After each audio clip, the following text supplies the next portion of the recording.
Up next is Dr. Rosario-Concepcion.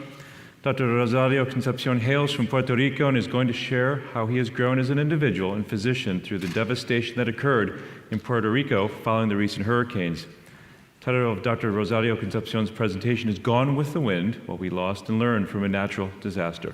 Welcome, Dr. Rosario-Concepcion. Sorry. Thank you. Good morning.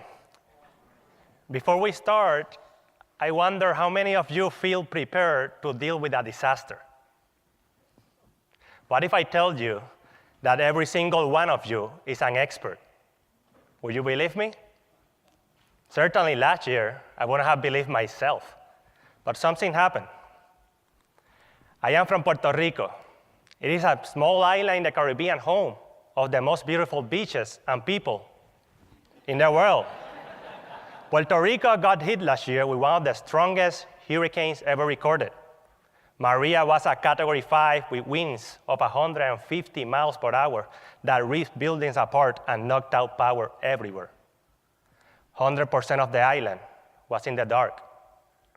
Less than half the population had tap water. And 95% didn't have cell phone service. An estimated 2,975 people died. We were not prepared. We were not ready. I was not ready. I can actually say this is the first time I have experienced genuine fear. Sure, we have had other hurricanes come by, but none in my lifetime similar to this. The island was destroyed. People were desperate. There was a state of chaos. But let me take you back to how that day started. It was 6 in the morning. I was sleeping. There was a kind of strange silence until I heard a loud noise followed by a scream. Someone was calling my name. It was my dad. I ran into my living room and saw him struggling to hold on to my front doors. The door frames had dislodged because the wind was so strong. We had to hold on to it. Finally, we got a good grip on it, and we turned on the radio. The hurricane winds were going to last until 4 p.m. in the afternoon. It was just 6:30 in the morning. The fear was starting to build up. 3 hours passed. We thought about quitting and moving to another room in the house, but we didn't. We kept pushing. All of us were sweating and feeling exhausted. But suddenly, it wasn't so hard. The wind direction changed. My dad ran into the garage to try to find a hammer. In the meantime, everybody else was trying to prepare everything so we can nail our doors down. We were safe. We were finally safe. However, my story is not even close to the dangers other people had to endure. People lost their home. People lost their loved one. I can imagine their fear. A few minutes later, I went to pick up my cell phone. To my surprise, I had one missed call from the CEO of the inpatient rehabilitation facility. He told me that the power generator from the neighboring hospital was not working. Since our institutions are connected by a bridge, critically ill patients, most of them on mechanical ventilation, were going to be transferred to our rehabilitation ward. As chief resident, I was asked to prepare the staff and make the necessary adjustments. The first person I contacted was the resident on call. She had spent the night in the rehabilitation ward as part of our emergency contingency plan. Without hesitation, she accepted the challenge. She was brave. Fortunately, in the end, the engineers were able to fix the power generator. Even though we avoided that challenge, we were ready for it, or at least she was. We had to deal with plenty of other unexpected complications just like that one. Our resident call was changed to in-house because we needed to be available for a patient and didn't have good cell phone service. No PM&R resident complained. All of them step up to provide the best service for our patient. All of them were brave. We had to make other adjustments during our course. Our inpatient rehabilitation ward accepted transfers from other rehabilitation institutions that were unable to operate under the current circumstances. Astonishingly, we opened our outpatient clinic just 5 days after the hurricane passed. However, after 2 weeks, no patient had shown to our clinic. In retrospect, everyone was dealing with the aftermath of the disaster. Their physical burden were put aside. Instead, their personal life and families were moved to first place. They were trying to rebuild. After some discussion, we decided with some faculty to take the clinic to the road. So we got in contact first with the Carlos Beltran Baseball Academy. With them, we went to the center of the island, and we gave out water, food, and basic articles of necessity. We also did medical evaluations and coordinated care as best as we could. Second, we worked with the University of Puerto Rico School of Medicine. In conjunction with other departments, we went to the east of the island. There, we did medical evaluation and diagnosed multiple injuries that happened during and after the hurricane. Musculoskeletal complaints was our bread and butter.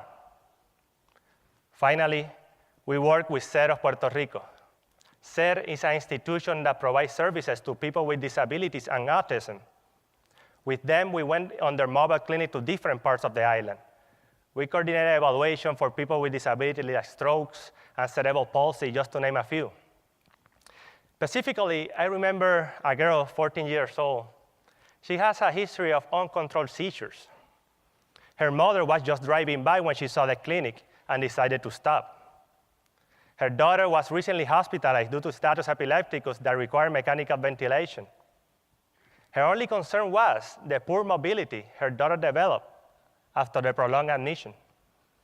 By just being there, we were able to identify their functional needs, coordinate equipment, and start the rehabilitation process. It is interesting that we think of a hero as a single person, but one person cannot do all the work alone. He needs a team. My dad couldn't hold on to the front door by himself. It took an effort from everybody. Looking back, everyone was helping each other. But what was most remarkable was that no one expected anything in return. Neighbors gave out food to those that didn't have it, while others created free clinics in the center of the island. We took care of each other. We were a team. While deciding what to say here today, I had to sit and think about the disaster and the relief. How had we been able to deal with all of this? In the end, the answer was simple. PM&R physicians deal with disaster every single day. Our patients suffer unfortunate consequences, from a spinal cord injury to a traumatic brain injury. We train to bring people back from tragedy to their fullest capacity. Think about it.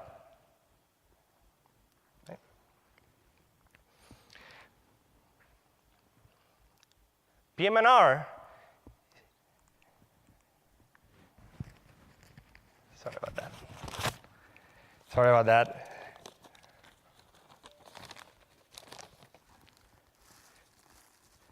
Disaster is an event that leads to unfortunate consequences, right? Our patients are not prepared for it. We cannot predict it, and neither can they. Our patients develop fear. They had to make adjustments. They had to rebuild. In the end, they have to be brave. Rehabilitation medicine is the specialty that organizes care of this patient and helps them regain back functionality and quality of life. Last year, we presented a video in this plenary informing why PM&R is more than people think. We told you that Puerto Rico was going to get better. Today I'm here to tell you that together, we are doing it, right? Our patient, we understand our patient. We identify their needs. We help with rehabilitation. We are the rescue team. All of this reminds me of a specific quote by William Arthur Ward. He said, "The pessimist complains about the wind. The optimist expected to change. But the realist adjusts their sail." So I invite you here all to help your patient adjust their sail and get them to where they need to be. So I will ask one more time, how many of you feel prepared to deal with a disaster? Thank you.